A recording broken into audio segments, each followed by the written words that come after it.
5 అడుగుల 6 అంగుళాల ఎత్తు, 58 కేజీల బరువు, ఉక్కులాంటి బాడీతో ఎంతటి ప్రత్యర్థినైనా మెరుపు వేగంతో దాడి చేసే వీరుడు.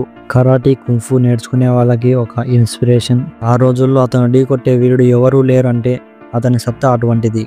అంతటి శక్తివంతుడు కేవలం 32 సంవత్సరాలు ఎలా మరణించాడో తెలుసుకుందాం. బ్రూస్లీ ఇంట్రెస్టింగ్ స్టోరీ తెలుసుకుందాం. బ్రూస్లీ 1940 నవంబర్ 27 శాన్ ఫ్రాన్సిస్కోలో పుట్టాడు. ఆయన పుట్టిన కొన్నాళ్లకు వారి కుటుంబం సొంత దేశమైన హాంకాంగ్కు వచ్చింది. బ్రూస్లీ తండ్రి సినిమా నటుడు. బ్రూస్లీ తండ్రితో పాటు సినిమా షూటింగ్లకి వెళ్ళేవాడు. దాంతో ఆయనకి చిన్న వయసులోనే సినిమాలో నటించే అవకాశం వచ్చింది. బ్రూస్లీ యాక్టింగ్, డ్యాన్స్ నేర్చుకున్నాడు. ఆ రోజుల్లో హాంకాంగ్లో బ్రిటిష్ వారు పరిపాలిస్తున్నారు. ముఠాలు, రౌడీలు, గ్యాంగులో ప్రజలపై దాడులు చేసేవి. బ్రూస్లీకి 14 ఏళ్ల వయసులో ఒకరోజు రౌడీ ముఠాలు అతనిపై దాడి చేసి విపరీతంగా కొట్టారు. ధైర్యంగా, దూకుడుగా ఉండే బ్రూస్లీ ఆ అవమానాన్ని తట్టుకోలేకపోయాడు. ఎలాగైనా ఆ రౌడీలని ఎదిరించాలని అనుకున్నాడు. అందుకోసం మార్షల్ ఆర్ట్స్ నేర్చుకోవాలని అనుకున్నాడు. హాంకాంగ్లో పేరున్న మార్షల్ ఆర్ట్స్ గురువు వద్ద కుంఫు నేర్చుకున్నాడు. గతంలో బ్రూస్లీని కొట్టిన గ్యాంగ్ మరొకసారి అతనిపై దాడి చేయబోయారు. కానీ ఈసారి బ్రూస్లీ వారిని చిత్తకొట్టాడు. ఎదురు దాడిలో రౌడీలకి కాళ్ళు చేతులు విరిగాయి. రౌడీలకి బ్రూస్లీకి తరచుగా గొడవలు జరుగుతుండేవి. ప్రతి గొడవలో బ్రూస్లీ రౌడీలను కొట్టేవాడు. రౌడీలు బ్రూస్లీని చంపాలని ప్లాన్ చేసుకున్నారు. ఈ విషయం తెలిసిన పోలీసులు బ్రూస్లీ తండ్రి వద్దకు వచ్చి మీ వాడికి ప్రాణాపాయం ఉందని హెచ్చరించారు.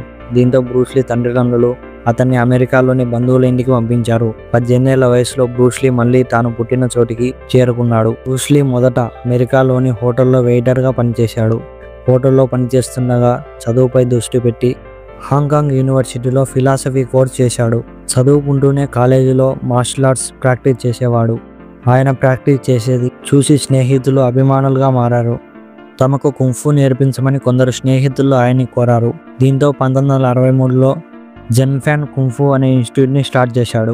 కాలేజీ స్నేహితురాలు లిండా ఎమరీతో ప్రేమలో పడ్డాడు. ఇటు చదువుకుంటూనే కుంఫు ఇన్స్టిట్యూట్లో నడుపుతున్న సమయంలో 1964లో లిండా ఎమరీను పెళ్లి చేసుకున్నాడు.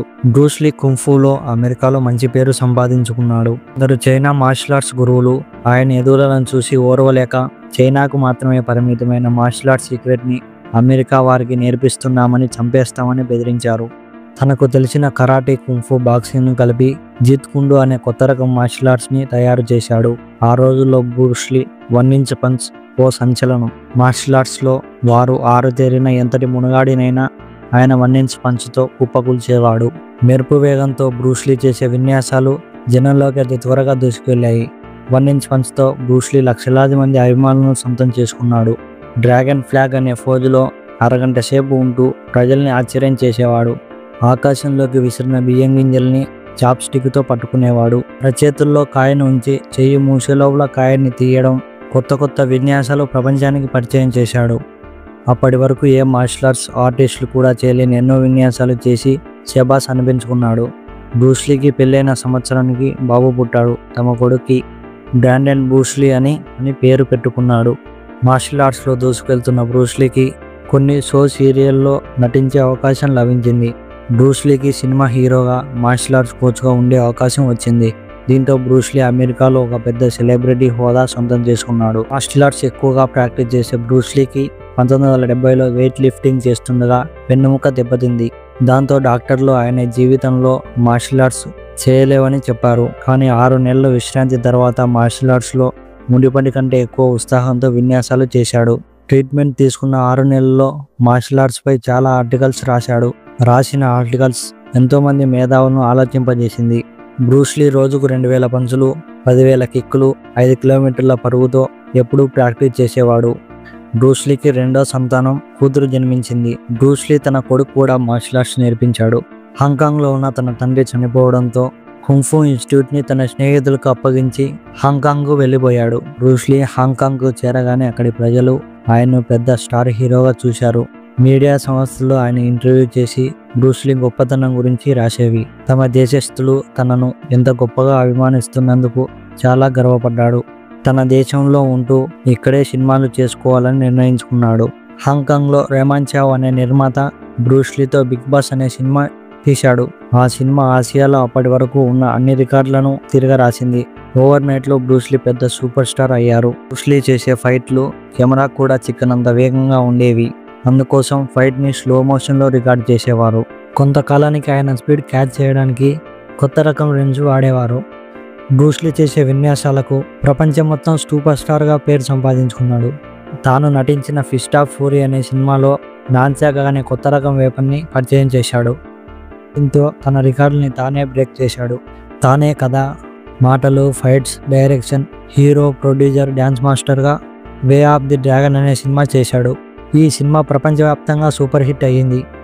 వరుస విజయాలతో దూసుకెళ్తున్నప్పుడు బ్రూస్లీతో సినిమాలు చేసేందుకు నిర్మాతలు ఈసారి వార్నర్ బ్రదర్స్ అనే ప్రొడ్యూసర్ బ్రూస్లీతో ఎంటర్ ది డ్రాగన్ అనే సినిమా తీశాడు. బ్రూస్లీ సొంతంగా గేమ్ ఆఫ్ డెత్ అనే సినిమా తీసేందుకు ప్లాన్ చేసుకున్నాడు. తాను హీరోగా, బెంటీ డెంటనీ హీరోయిన్గా సినిమా చేయాలనుకుని ఆమె ఇంట్లో చర్చిస్తుండగా బ్రూస్లీకి ఒకసారి తలనొప్పికి గురయ్యాడు. బ్రూస్లీకి తలనొప్పి ఎక్కువ కావడంతో హీరోయిన్ బెట్టి ఈక్వాజెసిక్ అనే ట్యాబ్లెట్ ఇచ్చింది. ఆ ట్యాబ్లెట్ వేసుకుని బ్రూస్లీ పడుకున్నాడు. ఇంతసేపటికి బ్రూస్లీ లేవకపోవడంతో బ్రూస్లీ ఉన్న తలుపు తీశారు. అప్పుడే బ్రూస్లీ కోమాలోకి వెళ్ళిపోయాడు. కొందరి సహాయంతో వారి దగ్గర ఉన్న ఆసుపత్రికి తీసుకువెళ్లారు. ఆసుపత్రిలో అప్పటికే సిద్ధంగా ఉన్న డాక్టర్లు బ్రూస్లీకి చికిత్స మొదలుపెట్టారు. బ్రూస్లీని బ్రతికించడానికి ఎంతో ప్రయత్నం చేశారు. కానీ బ్రూస్లీ అప్పటికే చనిపోయాడు. 1973 జూలై 24న బ్రూస్లీ 32 ఏళ్ల వయసులో మరణించాడు. బ్రూస్లీ ఇక లేడు, ప్రపంచాన్ని వదిలి వెళ్ళిపోయాడనే వార్త ఆయన అభిమానులని కలిసివేసింది. ఎప్పుడూ ఆరోగ్యంగా ఉంటూ మార్షల్ ఆర్ట్స్ సినిమానే లోకంగా భావించే బ్రూస్లీ అభ్యంతరంగా కన్నుమూశాడు. ఆయనకి ఎంతో ఇష్టమైన ఎంటర్ ది డ్రాగన్ అనే సినిమా విడుదల కాకముందే ఆయన చనిపోయాడు. అయితే బ్రూస్లీకి వేసిన ట్యాబ్లెట్ వికటించి ఆయన మెదడులోకి నీరు చేరి మెదడు వాచి చనిపోయాయని డాక్టర్లు సర్టిఫై చేశారు. మనసులకు సాధ్యం కాని ఎన్నో అద్భుతాలను సృష్టించి ప్రపంచంలో అభిమానులు సంపాదించుకున్నాడు బ్రూస్లీ. బ్రూస్లీ ఒక సూపర్ హ్యూమన్. ఆయన లాంటి యోధుడు ఇప్పటికీ పుట్టలేదు. వీడియో నచ్చితే లైక్ చేయండి, సబ్స్క్రైబ్ చేయండి. Thank you for watching.